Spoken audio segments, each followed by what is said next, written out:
بسم اللہ الرحمن الرحیم۔ السلام علیکم ورحمۃ اللہ وبرکاتہ۔ حضور اکرم صلی اللہ علیہ وسلم کی حیات مبارکہ میں ایک ایسا بھی سال آیا کہ جب آپ کی شریک حیات حضرت ختیجہ اور آپ کے چچا حضرت ابو طالب انتقال فرما گئے، تب آپ صلی اللہ علیہ وسلم غم زدہ رہنے لگے۔ پھر ایک رات اللہ پاک نے اپنے محبوب صلی اللہ علیہ وسلم کو اپنی ملاقات کے لیے بلا کر ان کی زندگی میں مسرت بکھیر دی۔ نبی کریم صلی اللہ علیہ وسلم نے حضرت ام ہانی رضی اللہ تعالیٰ عنہ کے مکان میں استراحت فرما رہے تھے کہ یکا یک چھت پھٹی اور جبرائیل امین اترے۔ ان کے ہمراہ دیگر فرشتے بھی تھے۔ نبی کریم صلی اللہ علیہ وسلم کو جگا کر مسجد حرام لے جایا گیا۔ وہاں آپ کا سینہ مبارک کو چاک کر کے قلب اطہر کو آب زمزم سے دھویا گیا۔ بعد ازاں آپ کی سواری کے لیے ایک بہشتی جانور لایا گیا اور مسجد اقصیٰ کی جانب روانہ ہوئے۔ اس راستے میں آپ کو عجائبات دکھلائے گئے۔ مختلف اقوام اور مختلف لوگ اپنے گناہوں کی وجہ سے مختلف سزاؤں میں مبتلا تھے۔ مسجد اقصیٰ پہنچ کر رسول اللہ صلی اللہ علیہ وسلم نے انبیاء کی امامت فرمائی۔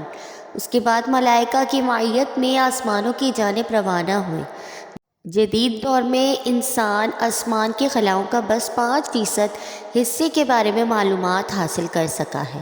اس کے باقی 95% حصے کے بارے میں اللہ تعالیٰ کے علاوہ کسی اور کے پاس علم نہیں ہے۔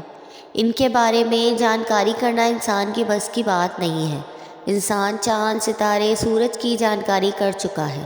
اس کے آگے جانا انسان کی ہمت گوارا نہیں کرتی۔ اس کے آگے ہم نبی اکرام صلی اللہ علیہ وسلم کی معراج سے جانکاری کر سکتے ہیں کہ اس کے آگے کیا ہے۔ جب نبی اکرام صلی اللہ علیہ وسلم حضرت جبرائیل علیہ السلام کے ساتھ آسمان کے پہلے دروازے پر تشریف لے کر گئے تو وہاں آپ صلی اللہ علیہ وسلم کے انتظار میں ایک فرشتے کی ڈیوٹی لگی ہوئی تھی۔ جب نبی اکرام صلی اللہ علیہ وسلم اس کے پاس گئے تو اس فرشتے نے حضرت جبرائیل علیہ السلام سے دریافت کیا، اے جبرائیل، یہ کون ہے؟ حضرت جبرائیل علیہ السلام نے فرمایا، یہ حضرت محمد صلی اللہ علیہ وسلم ہے۔ اس فرشتے نے نبی اکرام صلی اللہ علیہ وسلم کو فرمایا، محمد صلی اللہ علیہ وسلم کے بارے میں اللہ تعالیٰ کی طرف سے ہم کو خبر ہو چکی ہے۔ آپ صلی اللہ علیہ وسلم آسمان کے اس دروازے سے اندر جا سکتے ہیں۔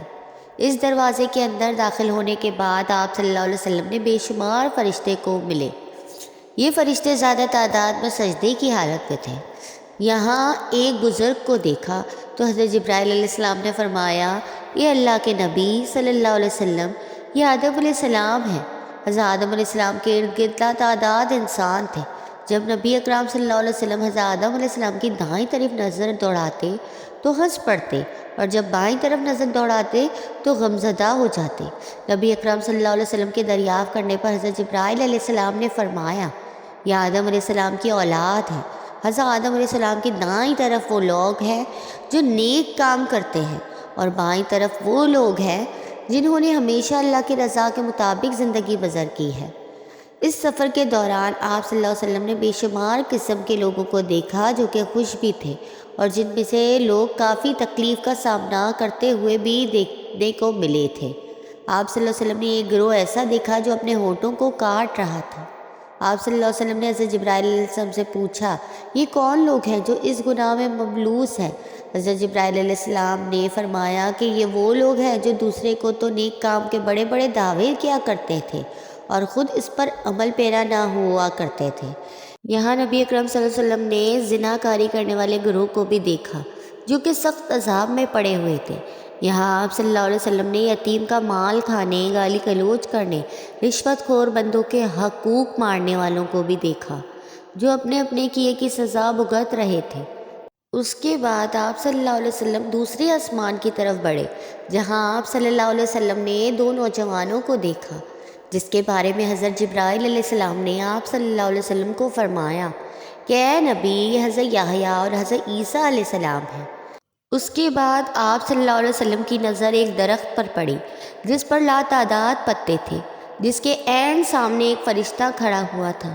نبی اکرام صلی اللہ علیہ وسلم نے حضرت جبرائیل علیہ السلام سے دریافت کیا کہ یہ کون ہے؟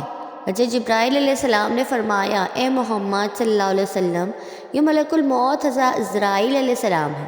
حضرت جبرائیل علیہ السلام نے فرمایا کہ ایک ایسا درخت ہے جب بچے کو پیدا کیا جاتا ہے تو اللہ تعالیٰ کی طرف سے اس درخت پر ایک پتا نمودار ہو جاتا ہے، اور جب انسان کی موت ہو جاتی ہے تو اس درخت سے ایک پتا گر جاتا ہے۔ اس کے بعد حضور اکرم صلی اللہ علیہ وسلم تیسرے آسمان کی طرف بڑھے تو تیسرے آسمان پر نبی اکرم صلی اللہ علیہ وسلم کا گزر ایک سفید موتیوں کے دروازے سے ہوا۔ تیسرے آسمان پر نبی اکرم صلی اللہ علیہ وسلم نے ہزاروں کی تعداد میں فرشتوں کو سجدے کی حالت میں پایا۔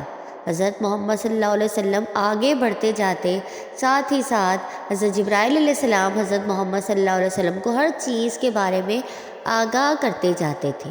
حضور اکرم صلی اللہ علیہ وسلم آگے بڑھے تو آپ صلی اللہ علیہ وسلم حضرت یوسف علیہ السلام سے ملے۔ اس کے آگے حضور اکرم صلی اللہ علیہ وسلم ایک اور دروازے سے آگے گزرے تو آپ صلی اللہ علیہ وسلم نے جہنم کا دردناک عذاب دیکھا۔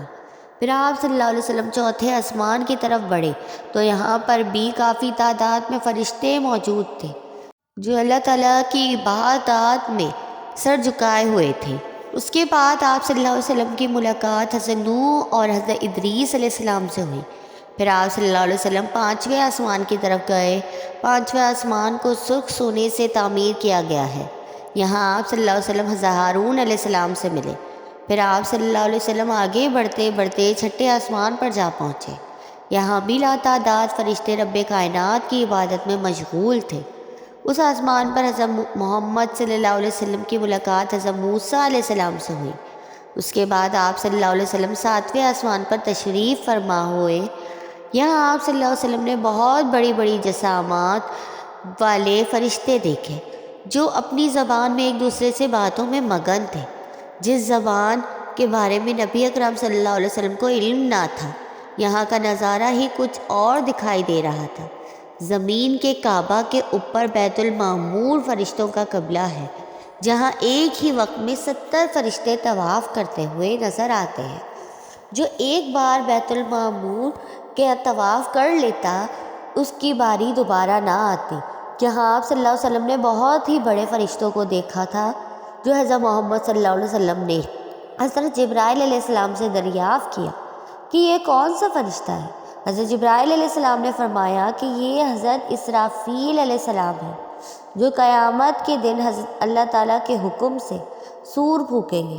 سور پھونکنے کی وجہ سے قیامت برپا ہو جائے گی اور ساری دنیا تباہ و برباد ہو کر رہ جائے گی۔ اس کے بعد آپ صلی اللہ علیہ وسلم کی ملاقات ایک بزرگ سے ہوئی جس کے چاروں طرف بچے کھیلنے میں مصروف تھے۔ آپ صلی اللہ علیہ وسلم نے پوچھا یہ کون ہے؟ آپ صلی اللہ علیہ وسلم کو بتایا گیا یہ حضرت ابراہیم علیہ السلام ہے۔ پھر نبی اکرم صلی اللہ علیہ وسلم سدرۃ المنتہا کے مقام پر پہنچے۔ اس مقام کے بارے میں نہ کوئی فرشتہ جانتا ہے اور نہ ہی کوئی نبی یا رسول، اور اس کے بارے میں معلوم ہے اس پر جنت ماوا ہے جس کا ذکر سورہ انجمن میں کیا گیا ہے۔ حضور اکرم صلی اللہ علیہ وسلم وہاں سے جنت پہ تشریف لے گئے۔ یہاں آپ صلی اللہ علیہ وسلم نے ہر طرح کی سہولت اور آرام و آرائش دیکھا جو کہ اور کسی جگہ پر بھی موجود نہ ہے۔ اس کے بعد نبی اکرم صلی اللہ علیہ وسلم اور حضرت جبرائیل علیہ السلام آگے بڑھے تو حضرت جبرائیل علیہ السلام نے آگے جانے سے انکار کر دیا اور فرمایا اے اللہ کے نبی صلی اللہ علیہ وسلم، اگر میں اس کے آگے گیا تو میرے پر سر جائیں گے، میں اس کے آگے ہرگز نہیں جا سکتا۔ حضرت جبرائیل علیہ السلام کو وہاں ہی چھوڑ کر آپ صلی اللہ علیہ وسلم آگے بڑھ گئے تو آپ صلی اللہ علیہ وسلم کو ایک قلم کے لکھنے کی آواز سنائی دی۔ اس کے آگے بڑھے تو آپ صلی اللہ علیہ وسلم کے ارد گرد نور ہی نور پھیل گیا تھا۔ جہاں پر نبی اکرم صلی اللہ علیہ وسلم کی ملاقات اپنے رب کریم سے ہوئی تو اللہ تعالیٰ نے نبی اکرم صلی اللہ علیہ وسلم کو بے شمار نعمتوں سے نوازا تھا، جن تحفوں میں سے سب سے نایاب تحفہ 5 وقت کی نماز تھی۔ اس کے بعد آپ صلی اللہ علیہ وسلم کا سفر ختم ہو گیا تھا۔ پھر آپ صلی اللہ علیہ وسلم کو زمین پر لایا گیا اور آپ صلی اللہ علیہ وسلم کو اپنے بستر اسی طرح لگایا جس طرح آپ صلی اللہ علیہ وسلم اس بستر کو چھوڑ کر گئے تھے۔ نبی اکرم صلی اللہ علیہ وسلم کو یہ سارا سفر چند لمحے میں کروایا گیا۔ آپ کو میری ویڈیو پسند آئی ہو تو لائک، کمنٹ اور شیئر کر دیں اور میرے چینل اصفیٰ یوسف کو سبسکرائب کر دیں۔ جزاک اللہ۔